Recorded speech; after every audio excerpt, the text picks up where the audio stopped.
आमची जंगल सफारी पूर्ण झाल्यानंतर आम्ही लोकल प्लेसेस एक्सप्लोर करणार होतो. तर तिथे एन्क्वायरी केल्यानंतर असं कळालं की इथे उंच टेकडीवरती एक खूप छान असं मंदिर आहे. ते पाहण्यासाठी आम्ही निघालो. आमचा हा प्लॅन सफारीमध्येच झाला. आम्हाला तर नेमके माहित पण नव्हते की हे मंदिर कसे असणार आहे. रस्त्यामध्ये ग्रीनरी पाहून स्नेहलला फोटो काढायचा काय मोह आवरेना. मग आम्ही स्टॉप घेतला आणि फोटो सेशन केले. नंतर आम्ही निघालो मंदिराकडे. या प्लेसचे नाव आहे हिमवाद गोपाल स्वामी बेट्टा. इथे आम्ही 60 रुपये पार्किंग चार्जेस देऊन कार पार्क केली आणि पुढे बससाठी आम्ही निघालो. इथून पुढे जायला सिंगल रोड आहे, त्यामुळे कर्नाटक गव्हर्नमेंटनी त्यांच्या बसचं ऑप्शन इथं ठेवलेलं आहे. इथून पुढे तुम्ही तुमची कार नाही घेऊन जाऊ शकत. तर याचं अपडाऊन तिकीट आहे 70 रुपीज. हा मंदिरापर्यंत जाण्याचा रोड जवळपास 15 किलोमीटरचा आहे, परंतु तो इतका मस्त आहे. दोन्ही बाजूला दरी, सगळे जंगल, ग्रीनरी असा आपल्याला सीन दिसून येतो.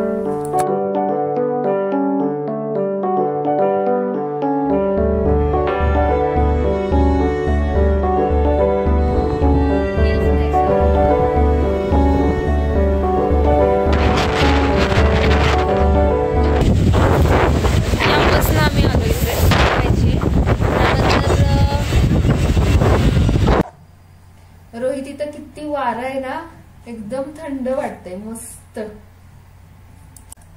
खतरनाक, म्हणजे उभारता पण येत नाहीये एवढं वारं आहे.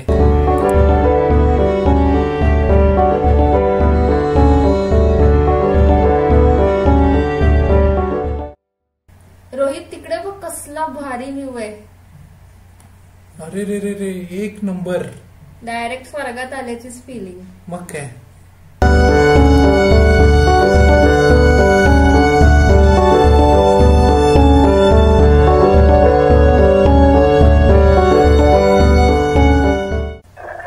या मंदिराचे नाव असे विचित्र का आहे बरे? तर थोडासा रिसर्च केल्यानंतर कळालं की इथे पूर्ण वर्ष धुके असते, त्यामुळे याला हिमवाद गोपाल स्वामी टेम्पल असं म्हणलं जातं. गोपाल स्वामी म्हणजे कृष्णाचा एक अवतार आहे, तर त्यांचं हे मंदिर आहे. हे मंदिर 14व्या शतकात होयसळ राजे बल्लाळा यांनी बांधले असून नंतर त्याची देखभाल म्हैसूरचे वॉरियर्स आहेत त्यांनी केली होती. हे मंदिर द्रविड शैलीत बांधलेले असून इथे असलेला ध्वजस्तंभ, बलिपीठ व दशावतारांची नक्षीदार मूर्ती मनाला मोहून टाकते. या मंदिराचे खास वैशिष्ट्य म्हणजे दररोज मंदिर प्रवेशद्वाराखाली थेंब थेंब पाणी पडते, पण त्याचा स्त्रोत्र अज्ञात आहे. याविषयी भरपूर दंतकथा सांगितल्या गेल्या आहेत.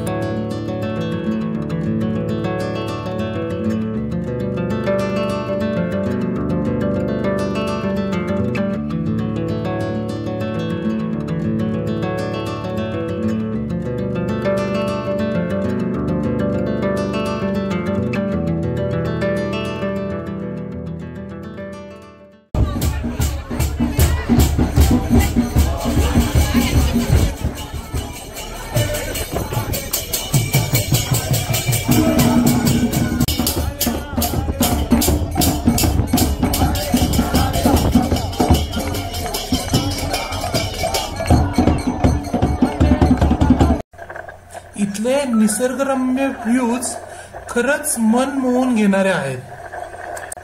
हा परिसर सुंदर राहण्याचं एक कारण म्हणजे इथं प्लास्टिक बॅन आहे.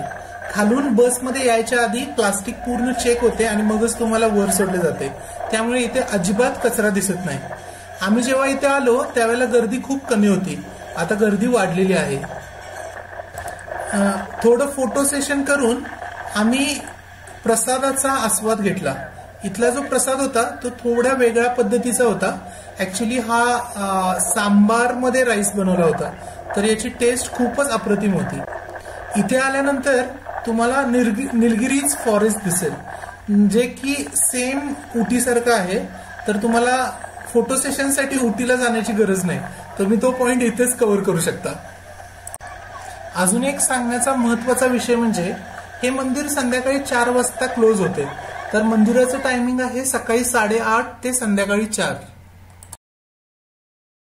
आम्हाला हे प्लेस खूपच छान वाटले, तर आम्ही रिटर्न जर्नी सुरू केली आणि बस आपल्याला तिथेच सोडते जिथे आपण जर्नी स्टार्ट केली होती.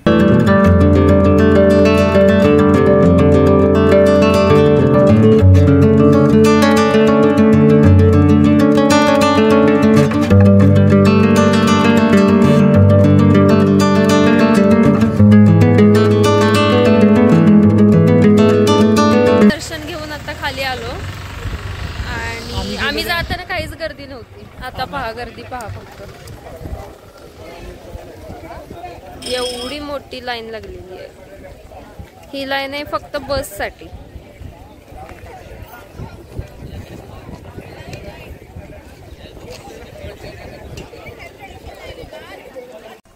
आमचे हे ट्रिपचे व्हिडिओ तुम्हाला कसे वाटतायत कमेंटमध्ये नक्की सांगा आणि आमचे येणारे व्हिडिओज नक्की पहा. त्यासाठी पहिल्यांदा सबस्क्राईब देखील करा.